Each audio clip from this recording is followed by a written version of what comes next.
Hello बच्चों, आप सभी का बहुत बहुत स्वागत है हमारे यूट्यूब चैनल स्टडी विद विकास पाठक में। दोस्तों, आप देख सकते हैं कि आपका टर्म 1 का एग्ज़ाम जो है क्लास 9th का, वो 5 और 6 मई को डिसाइड कर दिया गया है जैक की तरफ से। तो आप सभी जो भी विद्यार्थी जो हैं वो तैयारी नहीं कर पाए हैं, वो हमारे चैनल से जुड़कर लाभ ले सकते हैं। देखिए, आज हम लोग क्लास 9th जो चैप्टर 1 है हिस्ट्री का, ठीक है, सोशल साइंस का आज वीडियो लेकर मैं आया हूँ। तो चैप्टर 1 फ्रांसीसी क्रांति है, उससे जितने भी ऑब्जेक्टिव बन सकते हैं दोस्तों, मैं इस वीडियो में डिस्कस करूंगा। और लगभग मैं 125 एमसीक्यू क्वेश्चन बनाया हूं चैप्टर 1 से, और इसी तरह से मैं सारे सब्जेक्ट का अपलोड करूंगा। तो चलिए वीडियो जल्दी से स्टार्ट कर लेते हैं। चैनल को आपने सब्सक्राइब नहीं किया, सब्सक्राइब कर लीजिए और बेल आइकन को प्रेस कर लीजिए दोस्तों, कम से कम एग्जाम भर, क्योंकि आपको बहुत ही हेल्प मिलने वाली है हमारे इस चैनल से। क्वेश्चन है कि फ्रांस की क्रांति कब हुई? तो 14 जुलाई 1789 ईस्वी में हुए। तो दोस्तों, मैं देख सकता हूँ, मैं ऑप्शन इसमें नहीं दिया हूँ, 4-5 ऑप्शन आपको वहाँ पे 4 ऑप्शन मिलेंगे कम से कम, और OMR सीट पर आपको भरना होगा। तो मैं, टाइम कम है, टाइम को देखते हुए मैं डायरेक्ट आंसर इसका बना दिया हूँ। तो फ्रांस की क्रांति कब हुई? 14 जुलाई 1789 ईस्वी में, फर्स्ट क्वेश्चन। सेकेंड क्वेश्चन जो है, सेकेंड क्वेश्चन है लिब्रे क्या था? तो लिब्रे फ्रांस की मुद्रा थी, ठीक है, लिब्रे फ्रांस की मुद्रा थी। फ्रांस की क्रांति के तीसरा क्वेश्चन है, फ्रांस की क्रांति के समय फ्रांस पर किसका शासन था? तो लुई 16वां का। लुई 16वां किस वंश का था? तो बुर्बो राजवंश का। लिब्रे को कब खत्म कर दिया गया? 1794 ईस्वी में। लुई 16वां गद्दी पर कब बैठा? 1774 ईस्वी में, ठीक है। फिर सातवां क्वेश्चन है, लुई 16वां जब गद्दी पर बैठा तब उसकी उम्र कितनी थी? 20 साल। लुई 16वां का विवाह किससे हुआ? मेरी एंटोइनेट से। मेरी एंटोइनेट कहाँ की थी? तो ऑस्ट्रिया की राजकुमारी थी वो। नेक्स्ट देखेंगे, फ्रांस किस महाद्वीप में है? तो फ्रांस जो है वो यूरोप महाद्वीप में है, यूरोप महाद्वीप। वर्साय का महल कहाँ है? फ्रांस में। फ्रांस की राजधानी पेरिस। बास्टिल का किला फ्रांस में। एस्टेट से क्या अभिप्राय है? तो फ्रांस का सामाजिक वर्ग का विभाजन जो था वो एस्टेट के माध्यम से होता था। और फ्रांस में एस्टेटों का विभाजन कैसा था? 3 स्टेट में विभाजन था। प्रथम स्टेट में पादरी वर्ग आते थे, द्वितीय स्टेट में कुलीन वर्ग आते थे, और तृतीय स्टेट में बड़े व्यवसायी, व्यापारी, अदालतें, कर्मचारी, ठीक है। उसके बाद किसान और कारीगर, छोटे किसान, भूमिहीन मजदूर और नौकर इत्यादि आते थे। नेक्स्ट है 17 कि फ्रांसीसी समाज में कितने परसेंट की जनसंख्या किसानों की थी? तो किसानों की जनसंख्या 90% की थी। फिर राज्यों को दिए जाने वाला कर से किसे छूट थी? तो पादरी वर्ग के लोग जो थे उसको टैक्स नहीं देना पड़ता था। टाइद क्या है? काफी इंपॉर्टेंट क्वेश्चन है। चर्च द्वारा वसूल किए जाने वाला कर जो था उसको टाइद कहते थे। टाइल सीधे राज्य को अदा किए जाने वाला कर था, उसको टाइल कहा जाता था। टाइल कृषि उपज का कितना हिस्सा था? तो टाइल जो है कृषि उपज का 10वां हिस्सा था। नेक्स्ट 22 नंबर क्वेश्चन है, टाइल जो था वो धार्मिक कर था, जबकि टाइल जो है वो प्रत्यक्ष कर था। 24 नंबर क्वेश्चन है, पादरी वर्ग के लोगों को किस प्रकार के अधिकार थे? तो पादरी लोगों को कुछ विशेष अधिकार प्राप्त थे। फ्रांस में कितने स्टेट थे? 3 स्टेट थे। 1789 में जब फ्रांस की क्रांति हुई, उसमें फ्रांस की जनसंख्या कितनी थी? तो 2.8 करोड़ जनसंख्या थी। उसके बाद है 1715 में फ्रांस की जनसंख्या कितनी थी? तो 2.3 करोड़ थी ये जनसंख्या। नेक्स्ट क्वेश्चन है, अनाम। अनाम मतलब जिसका नाम हमें मालूम नहीं है उसको अनाम कहा जा सकता है। बास्तिल ध्वंस में आखिरकार क्या हुआ? तो बास्तिल का ध्वंस जब हुआ तो उस समय कमांडर था वो मारा गया था। जीविका संकट क्या है? जब जीवित रहने के लिए न्यूनतम साधन का खतरे में पड़ जाता है तब उसे जीविका संकट कहते हैं। 18वीं सदी में किस नए सामाजिक समूह का जन्म हुआ? तो वो हुआ था मध्य वर्ग का, ठीक है, मध्य वर्ग। फिर है टू टिट्राइजेशन ऑफ गवर्नमेंट के लेखक कौन थे? तो उसके लेखक जॉन लॉक थे। फिर है 33 नंबर, जॉन लॉक, जॉन जॉक और रूसो कौन था? तो वह महान दार्शनिक था। The spirit of the laws के लेखक कौन थे? तो Montesquieu. The spirit of laws के लेखक जो थे वो मोंटेस्क्यू थे। उसके बाद जॉर्ज डाल्टन कौन था? तो एक क्रांतिकारी था वहाँ का, ठीक है। फिर एस्टेट जनरल क्या था? एक प्रतिनिधि सभा थी। एस्टेट जनरल में क्या होता था? तो यह एक एस्टेट जनरल जो थी एक राजनीतिक संस्था थी जिसमें तीनों एस्टेट अपने अपने प्रतिनिधि भेजते थे। एस्टेट जनरल की अंतिम बैठक जो थी वो कब बुलाई गई? तो 1614 ईस्वी में जो थी अंतिम बैठक बुलाई गई थी। उसके बाद 39 नंबर है, नए करों के प्रस्ताव के लिए एस्टेट जनरल की बैठक कब बुलाई गई? तो 5 मई 1789 ईस्वी को बुलाई गई थी। 40 नंबर है, एस्टेट जनरल की बैठक कहाँ होती थी? तो वर्साई के आलीशान भवन में, और वर्साई का भवन कहाँ था? फ्रांस में। फिर 41 नंबर है, द सोशल कॉन्ट्रैक्ट नामक पुस्तक के लेखक कौन थे? तो रूसो, जो एक दार्शनिक हुआ करता था। फिर अब मिराबे और आबे सिए ने क्या किया? तो वे दोनों असेंबली को भंग नहीं होने देना चाहते थे, ठीक है, मिराबे और आबेसिए। 43 नंबर है, स्टेट जनरल के स्थान पर तृतीय स्टेट द्वारा नेशनल असेंबली का गठन कब किया गया? 1789 ईस्वी में। फ्रांस में संविधान कब बना? तो 1791 ईस्वी में वहां पर संविधान बना था, ठीक है। उसके बाद अब फ्रांस गणराज्य कब बना? तो 1792 ईस्वी में। नेपोलियन फ्रांस का सम्राट कब बना? 1804 ईस्वी। वाटरलू की लड़ाई कब हुई? 1815 ईस्वी में। वाटरलू में क्या हुआ? नेपोलियन का हार हुआ था, उसके बाद उसको मौत का घाट उतार दिया गया था, फांसी पर चढ़ा के। नेक्स्ट है तीसरा स्टेट क्या है नाम से प्रचार पुस्तिका पैम्पलेट किसने लिखा था? तो आबे सिए ने लिखा था, जो क्या था, एक क्रांतिकारी ही था, ठीक है। फिर 50 नंबर, जैकोबिन क्लब क्या था? तो छोटे दुकानदार और कारीगरों आदि का क्लब था जैकोबिन क्लब, और फ्रांस में सबसे ज्यादा सफल रहा था जैकोबिन क्लब। 51 है, लुई 16वां के पतन के बाद छोटे दुकानदारों और कारीगरों के नेता कौन थे? तो मैक्समिलियन रॉबेस्पियर थे, ठीक है, मैक्समिलियन रॉबेस्पियर। आतंक का राज किसने स्थापित किया? तो रॉबेस्पियर ने स्थापित किया। नेक्स्ट है, फ्रांस के नए संविधान का मुख्य उद्देश्य क्या था? तो फ्रांस के नए संविधान का उद्देश्य था सम्राट के शक्तियों को सीमित करना और विधायिका, कार्यपालिका और न्यायपालिका में सीमित करना। तीन प्रकार की तीन टाइप में डिवाइड कर दिया था इसको। फिर 54 नंबर, फ्रांस का नया संविधान किस प्रकार शुरू हुआ? तो पुरुष एवं नागरिक अधिकार घोषणा पत्र के साथ ये शुरू हुआ था। नेक्स्ट है, ज्यो पाल मरा कौन था? तो क्रांतिकारी पत्रकार था जो लामी द पप्ल अखबार चलाता था, ठीक है। फिर कॉन्वेंट क्या था? धार्मिक जीवन को समर्पित समूह था कॉन्वेंट। देशद्रोह, अपने देश या सरकार से विश्वासघात करना देशद्रोह कहलाता है। गिलोटिन क्या था? सिर धड़ से अलग करने वाली मशीन जो थी वो गिलोटिन थी। रोबेस्पेयर को गिलोटिन पर कब चढ़ाया गया था? तो 1794 ईस्वी में। फ्रांस में महिलाओं को मत देने का अधिकार कब हासिल हुआ? 1946 ईस्वी में। देख सकते हैं अब कितना देर हुआ था। मार्सिले क्या था? तो मार्सिले फ्रांस का राष्ट्रगान है जिसे रॉजेट दी लाइल ने लिखा था, और इसे मार्सिलेस के स्वयंसेवक ने पेरिस की ओर जाते हुए इसे गाया था। फिर है 62 को नंबर क्वेश्चन है, जैकोबिनों को क्या कहा जाता था? तो जैकोबिनों को कहा जाता था शोकुलात, जिसका अर्थ था बिना घुटनने वाले। फिर ट्यूरेलिये की भवन पर हमला कब हुआ?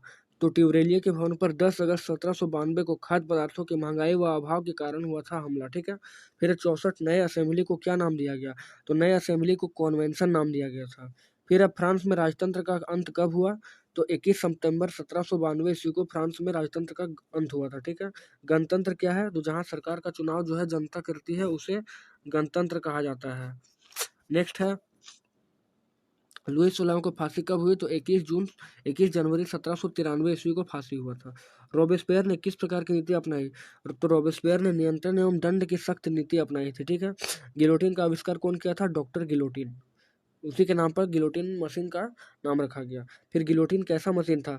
तो गिलोटिन जो था यह दो खंभों के बीच लटकते आरे वाली मशीन थी। जैसे दो खंभा यहाँ रहा और इसके बीच में आरा चलता था, ठीक है, और इसी में चढ़ाकर सिर धड़ से अलग कर दिया जाता था, जिस पर रखकर अपराधी का सिर धड़ से अलग कर दिया जाता था, ठीक है। नेक्स्ट है, समता रोटी क्या थी? तो समता रोटी थी साबुत गेहूं से बनी और बराबरी का प्रतीक वाली रोटी थी। फिर अब फ्रांस में पुरुषों को क्या कहा जाता था? तो फ्रांस में पुरुषों को सितोयन कहा जाता था, जो नागरिक था। और फ्रांस में महिलाओं को क्या कहा जाता था? सितोइन, जो नागरिका कहा जाता था, ठीक है। फिर है 74, कॉन्वेंशन ने फ्रांसीसी उपनिवेशों में सभी दासों की मुक्ति का कानून कब पारित किया? तो 1794 ईस्वी में पारित किया था। नेक्स्ट है, 1793 में कहा था पुरुष बनने की इच्छा रखने वाली महिलाएं निर्लज है, किसने कहा था? तो ये सोमेत ने कहा था, सोमेत, ठीक है। नेक्स्ट है, 18वीं सदी में फ्रांसीसी समाज के वर्ग कौन नहीं थे? तो सम्राट, सम्राट जो थे वो वर्ग नहीं थे। नेक्स्ट है, पेरिस तथा देश के देहाती क्षेत्रों में अधिकांश लोग संघर्ष क्यों कर रहे थे? तो वे लोग संघर्ष इसलिए कर रहे थे क्योंकि पारोटी की कीमत जो थी वो काफ़ी बढ़ चुकी थी और वहाँ खाद्य पदार्थों का काफ़ी संकट था। इस वजह से वहाँ के लोग जो हैं वो संघर्ष कर रहे थे। नेक्स्ट है 78 नंबर, कि 18वीं सदी में फ्रांस में किसानों से कौन से कार्य नहीं करवाए जाते थे? तो स्कूली शिक्षा के रूप में सेवा करना, ये चीज़ नहीं करवाया जाता था। फिर 79, फ्रांस के किस एस्टेट को करों से छूट प्राप्त थी? तो प्रथम एस्टेट मतलब पादरी वर्ग को। नेक्स्ट है, 1774 में जब लुई 16वां सम्राट बना तो राजकोष खाली होने का क्या कारण था?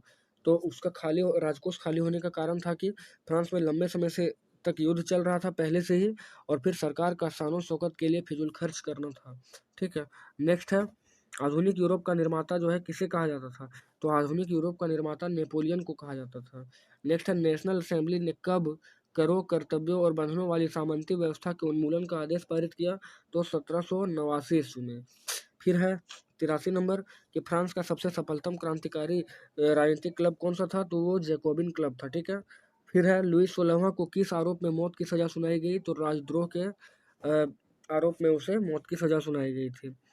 कौन लोग जैकोबिन क्लब के सदस्य नहीं थे? तो पादरी वर्ग के लोग, क्योंकि पादरी वर्ग के लोग सबसे ऊंचा थे तो उन्हें सदस्य थी क्लब बनाने की कोई जरूरत नहीं थी। फिर जैकोबिन क्लब का नेता कौन था? तो वो था रॉबेस्पियर, मैक्सिमिलियन रॉबेस्पियर। आगे फ्रांस में किसने राजतंत्र का अंत करके इसे गणतंत्र घोषित किया? तो कन्वेंशन था। फिर है ओलंप द गुंज कौन थी? तो क्रांतिकारी महिला थी वो। फिर है 89 फ्रांसीसी क्रांति किस शहर में शुरू हुई? तो स्टार्ट हुआ था पेरिस में। ठीक है, याद रखिएगा आप लोग।